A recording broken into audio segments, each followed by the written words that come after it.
अस्सलाम वालेकुम स्टूडेंट्स। आज जो है वो हम क्वेश्चन नंबर 1 का पार्ट नंबर 4 करेंगे। आपको पता है कि हम जो है वो HCF पे वर्क कर रहे हैं बाय फैक्टराइजेशन। तो अब हम बेटे इसमें जो है वो फैक्टर्स इसके बनाते हैं। हमारे पास जो है हमने जो है वो क्यूब वाली बेटा जो फैक्टराइजेशन पढ़ी है वो हमने 2 नंबर्स की पढ़ी है। जैसे हमने ये 2 नंबर्स के फैक्टर्स बनाए थे। अब यहाँ पे 3 है, तो जब आपके पास 3 नंबर्स आ जाएंगे तो आपने हमेशा ये चेक करना है कि इसमें से कुछ कॉमन तो नहीं आ रहा, क्योंकि 3 जो अलजेब्रिक एक्सप्रेशन जिसमें आए उसमें जो है हमारे पास फार्मूला नहीं है, क्यूबिक फार्मूला नहीं है। तो हमने पहले इनमें से फिर क्या करना है, कॉमन लेना है। तो हम देखें कि इन तीनों एक्सप्रेशंस में जो है वो ए कॉमन है। ए हमने कॉमन ले लिया तो यहाँ पे क्या रह गया, ए का स्क्वायर रह गया। यहाँ पे क्या रह गया, 2a रह गया। और यहाँ से a हमने कॉमन ले लिया तो सिर्फ क्या रह गया, 3 रह गया।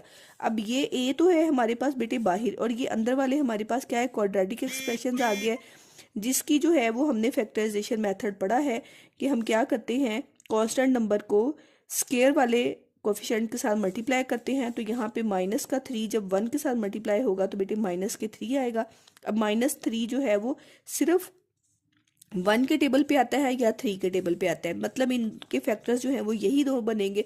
अब मैंने ये बार बार बताया है बेटे कि जब यहाँ पे माइनस का साइन होता है तो हमने इन दोनों में से एक नंबर के साथ माइनस लगाना होता है और एक के साथ प्लस लगाना होता है। बड़े फैक्टर्स के साथ जो है वो मिड टर्म वाला साइन लगाते हैं। मिड टर्म 2 के साथ आपके पास पॉजिटिव साइन है, तो बड़े नंबर के साथ जो है वो पॉजिटिव साइन आएगा और छोटे नंबर के साथ नेगेटिव आएगा। तो अब हम इसको यहाँ पे जो है वो रिप्लेस कर देते हैं कि यहाँ पे आपके पास a² -1a आ जाएगा प्लस 3a माइनस आ गया आपके पास 3। अब हम क्या करते हैं, इन दोनों में से कॉमन लेते हैं। a इनमें से कॉमन आ गया, यहाँ पे 1a रह गया और यहाँ पे सिर्फ क्या बच गया, 1। इसमें से जब हम कॉमन की बात करेंगे तो यहाँ पे आपके पास बेटा 3 कॉमन आ जाएगा और यहाँ पे a -1 रह जाएगा।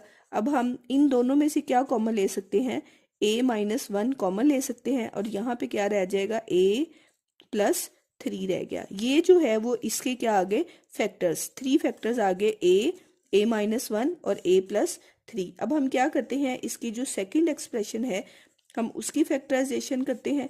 अब इसमें भी बेटे आपके को क्यूब नजर आ रहा है, तो सबसे पहले इसमें a को कॉमन लिया जाएगा। a को कॉमन लेते हैं तो यहाँ पे क्या रह गया, 2a² रह गया।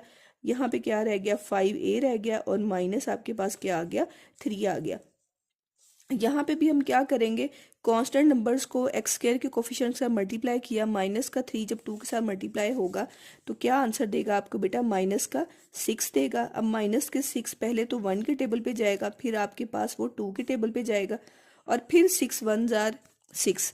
मतलब ये 2 फैक्टर्स हैं जिनको प्लस या माइनस कर